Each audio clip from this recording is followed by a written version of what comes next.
Here's a brief explanation of my Bobcat boxes. So my Bobcat boxes, I use 220 conibears. They're legal in my state. On public land specifically with a 7-inch overhang on top. And with my 220s, I use a hardwood conibear pan. It allows the Bobcat to enter the trap without its face hitting the wires. It works a little bit nicer. There's not as much resistance, or avoidance I should say. Brand, the brand of trap that's preferable to every trapper. I just use Dukes because it's what I bought. On top, I'm going to take this trap out. So, as you can see, the boxes are tapered. I have them screwed together. On each side I have 5 screws, and then they're also glued. The joints, I don't know how well you can see, but I have rabbet joints that I ran the boards through on a router table. I figured they'd be a little bit sturdier than just a standard butt joint. So then on the back side I have some chicken wire stapled on. I use pretty much everything that I make, I use a narrow crown stapler. You can use pretty much anything you want to staple it on. In my mind, a narrow crown stapler with something like a 3/8 to a 3/4 inch staple, it creates the longest lasting product. Because in my mind, when I made these boxes, I want a box that would last me for a considerable amount of time without having any issues. And the only issues that I can see with these boxes so far is if you're too forceful with them, just due to the wood that they're made out of. Sometimes they tend to split. I think I can show you one that I dropped just the other day. I can show you the damage. Like I said, like this one, that board broke.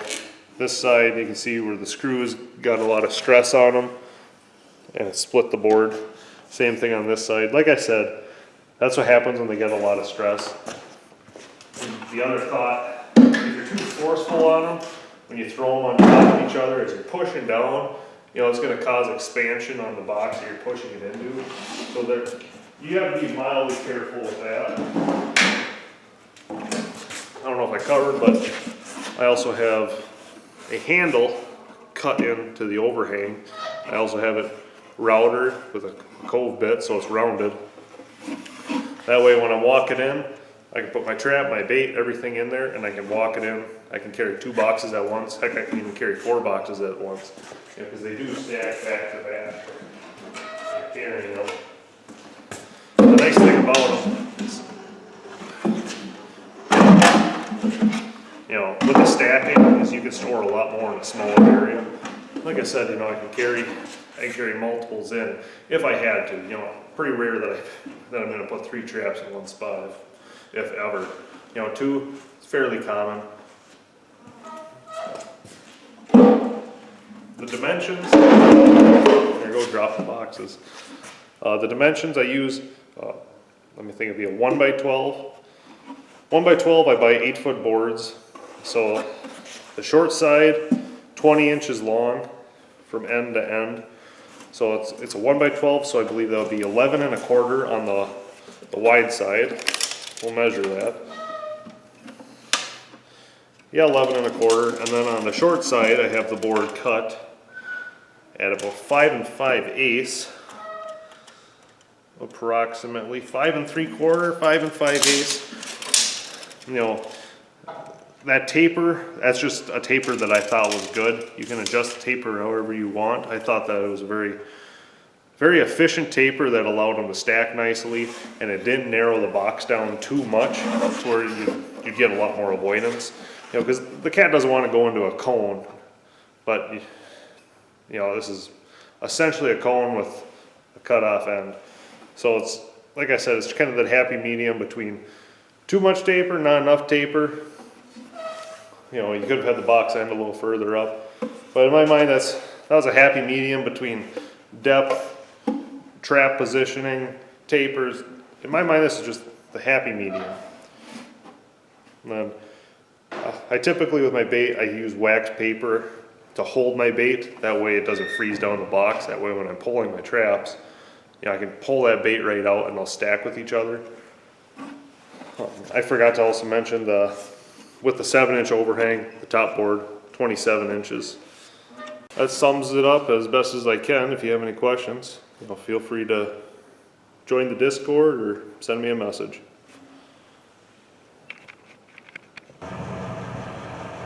All loaded up, ready to go out trapping.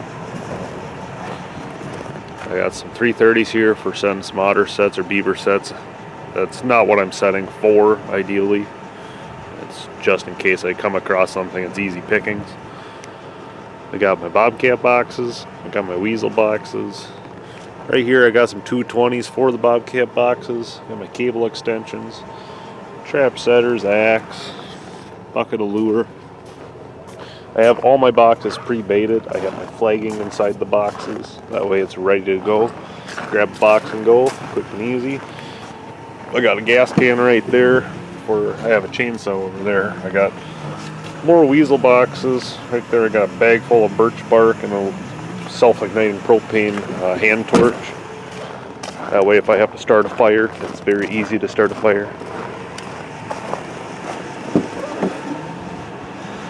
Got, so I can't really see it, but right here I have a winch to go on the front of the truck or the back of the truck as needed. Some bar oil, got a scoop shovel. This is pretty much everything on this side of the truck is to help prevent me from getting stuck or get me unstuck. I got a bucket of tire chains and then the tensioners for it. I got more straps right there just to help pull me out. Got a ratchet set just in case I need it, extra clothes, backpack. Got a radio, that's just for hooking up Bluetooth with the phone. Then I got my cooler and food, maps. Got another map up there, you can't have enough maps. Got a 20 gauge in the case in case I see some grouse along the way. Season closes next Sunday, I believe, so it gives me a week of, potentially shooting some grouse if I see them. Right there's a snowmobile ATV trail, and we have a game trail coming through right here, and it's got some fresh cat tracks on it. There's some fresh wolf tracks over on that's a road over there, that's where I'm parked. So this is just a little strip running through here, and the cat crosses it right here on this trail. So right there I got my box, right here I got my flagging, I got my call lure up on the pine tree. So I got high hopes about this one. We'll keep you posted. So we're on a beaver dam. The dam got blown earlier this year.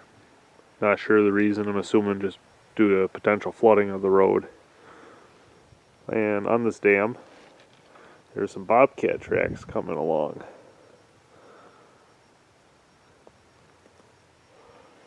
And they just carry along. That cat's just walking along the dam, and then he crosses the road. So in preparation of his return, gotta be careful where I walk. Got my flagon hanging right there just to distract him for a second. And I got my box.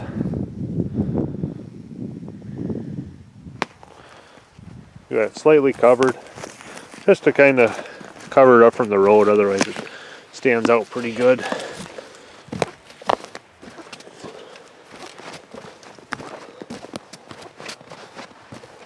I'm just walking the cat's trail for the most part, which just so happens to be along the top of the dam. There's the tracks. I'm assuming it's a tom. Some nice sized tracks. Goes across, goes up, and he crosses the road. I was excited to get to this spot today. I figured it'd be just like this, and sure as heck, there's fresh bobcat tracks. Snow's from last night. There's not even any snow over the tracks. A lot of the tracks that I've been finding today, they had snow over. These are as fresh gets. Look at that. I mean, there's without a doubt, as bobcats. It's not like you're looking at them and it's like, oh, I can't quite tell because there's a lot of snow on them. No, these are fresh, and it was snowing a little bit ago, so they are fresh. crosses the road.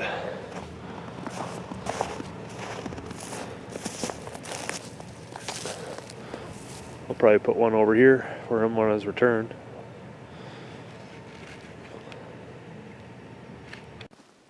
Coming up to the second trap of the day, still the first stop. So there's this little trail that came up in off the side of the river. They have a 220 box set.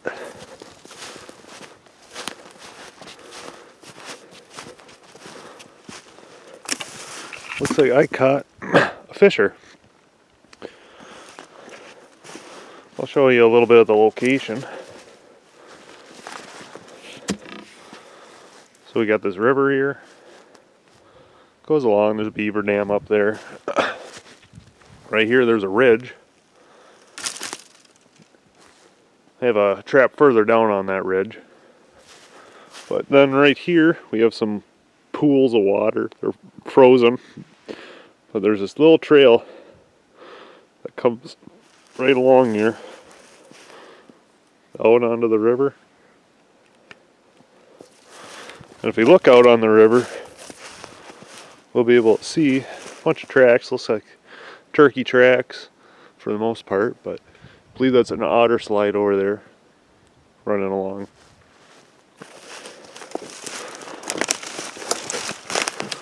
But got a nice fisher. Get him out of the trap and we'll show you. So we got the trap reset. There's the fisher. I'm assuming it's a male just due to the size. Still, it's not super frozen, so it could have just been caught last night, but it's been kind of warm, so it's hard to say. But we'll continue on down the line. We'll keep you posted. So this is the weather this morning. Negative 26 degrees Fahrenheit. Looks like it won't be above negative 20 until around 9:30, 10 a.m. Well, that's chilly. Let's go to hourly.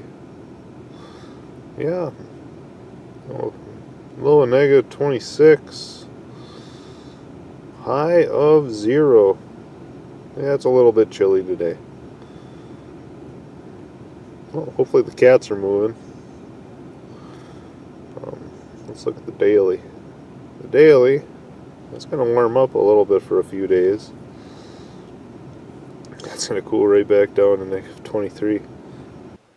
So we're in a little side ditch here. So to explain the situation, we got a road. And this is an old railroad grade, so when they cut that railroad years ago, that railroad's got to be flat and level. So on that side, it's a ridge. Right there is a ditch on the side of the road. Right here's a little ridge. And here's another ditch, a little flat plain. And over going yonder, it actually ends up bridging up. You know, you can kind of see it right here. It ends up bridging, and it actually ends up turning into about a 12-foot high ridge. So, coming along here, the animals are they funnel through this one spot right here, and it snowed the other day, so I set some traps here. I have one up on that ridge next to that pine tree. I set on fresh tracks, haven't caught anything. I got another box right here. Coming up, we got one nice sized cat. When I came here and I checked the other day, the trap was pulled out and the bait was all eaten. So I put bait back, put the trap back, and this is the result. It's a nice sized cat too, holy moly. It's a really nice sized cat. So there's the cat. We'll get him out of the trap, we'll reset it, and we'll show you. So there's the trap reset. Got a nice big pile of bait in the back. You know, more bait the better. Makes that cat want to go in there and get it. So we'll stand back, we'll show you the set a little bit. You know, get down in the cat's perspective. So that cat runs this little ditch. Got this flag in here to help get their attention along with the box and the bait. Cable it off to that tree right there. So hopefully we get another cat in this spot. That'd be pretty cool. So we're on this side of a hill. Right there's the road. That last trap we just checked, we got that bobcat. Now we're at the next spot. So this is a hill. There's a swamp here. Swamp goes that way, this hill keeps running, so this is a ridge essentially. And if you look right here, we got a set of fisher tracks coming along. And it's running along this ridge and running along this ridge. There's my box. There's a fisher caught in the 220. It's extremely fresh. It snowed last night. There's no snow on this fisher. It's still loose. It's still warm. I mean, this fisher was just caught, so that's pretty cool. We go head over there. We'll take a look. So we're here at the box. You know, it's a standard box I use every time. Beaver meat in the back. A little bit of gland lure. Some long distance call lure up above. Got some flagging right here. And there's the fisher. There's the trap reset with the catch. Same way every time. Make sure you really cock those springs out. Keep that trap locked in there. That way nothing can pull it out. Here at another spot. It's just a creek that's brushy on both sides. A few hundred acres of forest land on this side. And it's all private for several miles going that way. But the cats, they run these creeks they run them. They're just easy little highways. So this is how I got it set up. Got my box off to the side. Got some flagging just to get the cat's attention. Then got a call lure right there. And then I got some gland lure and beaver in the box. And whenever I set these boxes, I try to set them to where they're at a comfortable height for the cat, to where the cat doesn't have to crawl down. You know, if anything, the cat has to crawl up to it. It's a little easier for him to go into the box. Got one cat here last year. Hopefully we get another one this year. There's some fresh tracks on the ground, but you know, it's not cat, it's coyote, I believe. Looks like coyote tracks. Either way. So we're out checking traps today. We just set them yesterday. So we got a beaver lodge right here. We're next to the road. The dam's over there. I got another 220 in a box over there. Right here's my box. I got some beaver in it, and then got a bobcat. So we're coming up on a bobcat set. Last time I checked, there wasn't all this snow on the ground. And also, when I checked, there was a bobcat that came through and investigated this box, and there's a box on the other side of the road. If that's what's the case here, I don't know. No, it doesn't look like the case. Looks like we just got a weasel, but weasel's better than nothing.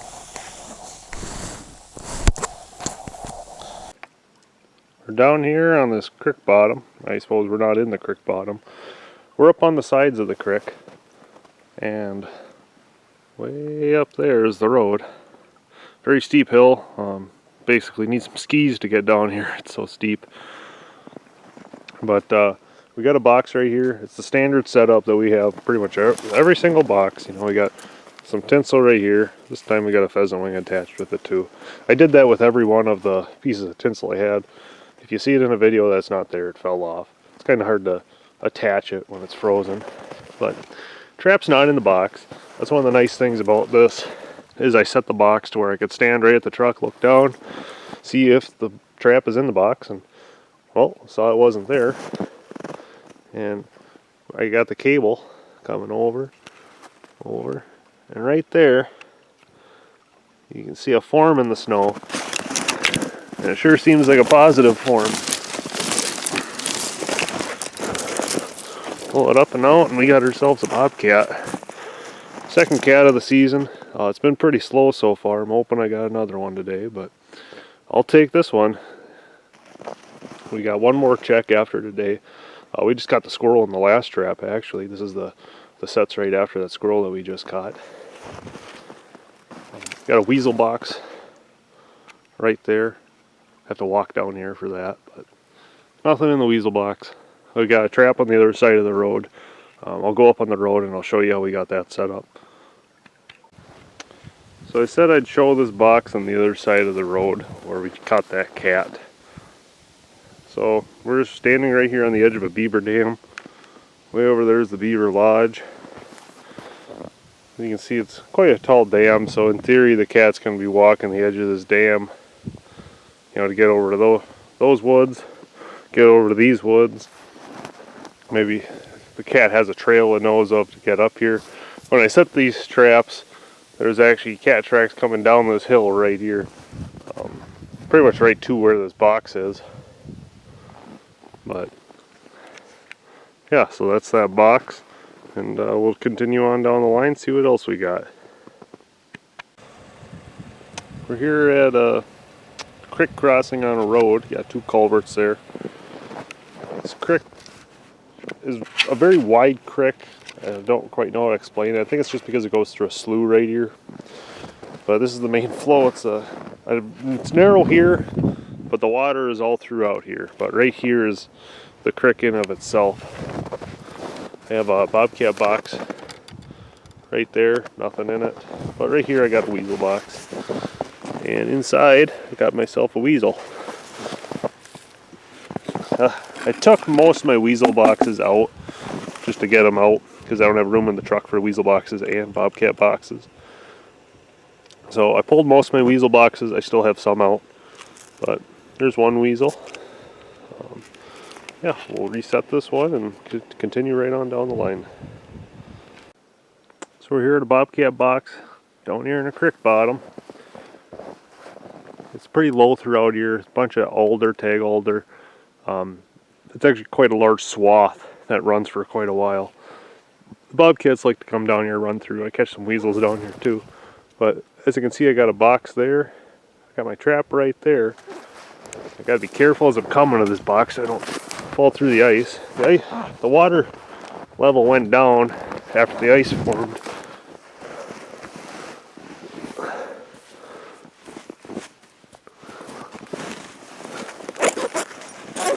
Nice bobcat, color-wise, but just a little kitten. Prefer not to catch kittens, but it's the second cat of the day, third cat of the year. Pretty happy about that. Got this one. I have trigger wires on this one instead of the typical wood pan, just because ran out of ones with wood pans, and I think I had 3 or 4 more boxes. So I happen to have a 220 with trigger wires, and it worked. I got one more box on the side of the road that'll give you a show. Even if there isn't anything in it, and then we'll continue on down the line. Here at this other box I said I was going to show you. This one I got a pan on the 220. Got my flagging out in front. This was just a mild little game trail that came down and through. Got some, I don't know, it's not swamp over that way, but it's low hardwoods. Imagine just popples, some alder. Over there is actually some higher ground. It's a point that juts out into the swamp. Large swamp, a few hundred acres over that way. Caught the bobcat on the other side of the road. Caught a bobcat on this creek last year, so figured I'd set again this year. It worked. So, yeah, got some weasel tracks. They're bounding into the box. He didn't get caught, but if he keeps going in and out, I guarantee you'll get caught. We're at the next trap after that last cat. If you look right there, there's another bobcat face. So there's a snowmobile trail right here with the culvert. There's a road right there. Long running batch of thicket. Over there, I don't know how much acres of, I don't know what type of pine tree it is, but or conifer. But that's just kind of the area we're in. Pick up the cat. It's not super small, but it's not a large cat by any means. We're going to get that out of the trap, throw it in the truck, and continue on down the line. Third cat of the day. Love it. Well, done checking traps for the day. Ended up with 3 bobcats. Little kitten. And then 2 medium-sized cats. This little kitten, it's pretty cool catch in all honesty, seeing as how it only has 3 legs. There's no leg there. It's quite impressive that that cat's still alive. Imagine it's pretty hard to catch rabbits and stuff with only the one leg. Or one front leg. But yeah. Most cats I ever caught in a day.